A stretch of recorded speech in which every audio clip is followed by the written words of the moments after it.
দুর্গাপুরের ২১ নম্বর ওয়ার্ডের সারদাপল্লীতে মুখ্যমন্ত্রী মমতা ব্যানার্জি ও অভিষেক ব্যানার্জির পোস্টারে গোবর লাগানোকে কেন্দ্র করে এলাকায় উত্তেজনা। ঘটনাস্থলে পুলিশ। শুক্রবার দুপুর 12:30টায় ওই এলাকার তৃণমূল নেতা তাপস সাহা বললেন, খুবই দুর্ভাগ্যজনক ঘটনা। ভোট হয়ে গেছে, ভোট মিটে গেছে। গণতান্ত্রিক দেশ, সবাই ভোটাধিকার প্রয়োগ করেছে। কে বিজেপিকে দিয়েছে, কেউ তৃণমূলকে দিয়েছে, কে সিপিএমকে দিয়েছে, সেটা কোনো ব্যাপার নয়, যা খুশি দিতেই পারে। কিন্তু মুখ্যমন্ত্রী মমতা ব্যানার্জি এবং অভিষেক ব্যানার্জির পোস্টারে গোবর দেওয়া বা ছিঁড়ে দেওয়া এটা দুষ্কৃতীদের কাজ। কিছু এলাকার দুষ্কৃতী আছে যারা কাজকর্ম করে না, যারা ফ্রি রেশনের চাল খায় আর দুপুরবেলা তাদের বউরা ভাতটা তুলে দেয়। দিদির দেওয়া ফ্রি রেশনের চাল, দিদির দেওয়া 1200 টাকা সেই লক্ষ্মীর ভান্ডারের টাকা দিয়ে সংসার চালায়। আর বিজেপির দেওয়া 5000 টাকা মদের খরচা দিয়ে দুষ্কৃতীরা এইসব করে বেড়াচ্ছে। আমরা চাই উপযুক্ত তদন্ত করে দুষ্কৃতীগুলোকে চিহ্নিত করা হোক।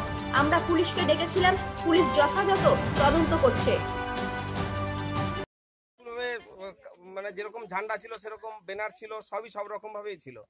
কিন্তু কালকে গভীর রাতে এসে কিছু দুষ্কৃতী, বিজেপির দুষ্কৃতীর দলেরা এসে কয়েকজন, যদিও আমাদের এই সারদাপল্লী বাঁধপাট্টা ছোট্ট একটা এলাকা, এই ছোট এলাকাটাকেও চিহ্নিত করাটা এমন কোনো ব্যাপার না। এইখানের কিছু ছেলে হয়তো হবে যারা এসে রাতের অন্ধকারে এই গোবরটা লেপে দিয়ে চলে গেছে মমতা ব্যানার্জি, অভিষেক ব্যানার্জির মুখে।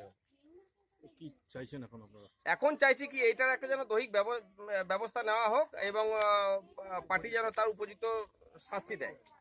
সেই কারণে আমরা এলাকাবাসীর পক্ষ থেকে একটা সকল মিলে আবেদন জানাচ্ছি এবং পুলিশ কিছুক্ষণ আগে এসেছিল, পুলিশও উনি ব্যাপারটা দেখেছেন।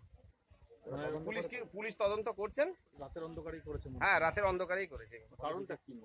কারণটা ব্যাপারটা একটাই মনে হচ্ছে যে এতদিন কিছু হয়নি, যখন আজকে হঠাৎ করে যেটা হচ্ছে সেটা হচ্ছে যে নিশ্চয়ই বিজেপিও ভাবছে যে আমাদের দল হেরে যাবে, সেই কারণে হয়তো ভয়ে এটাই করেছে। এর বাইরে আর কি হতে পারে? কি করেছে?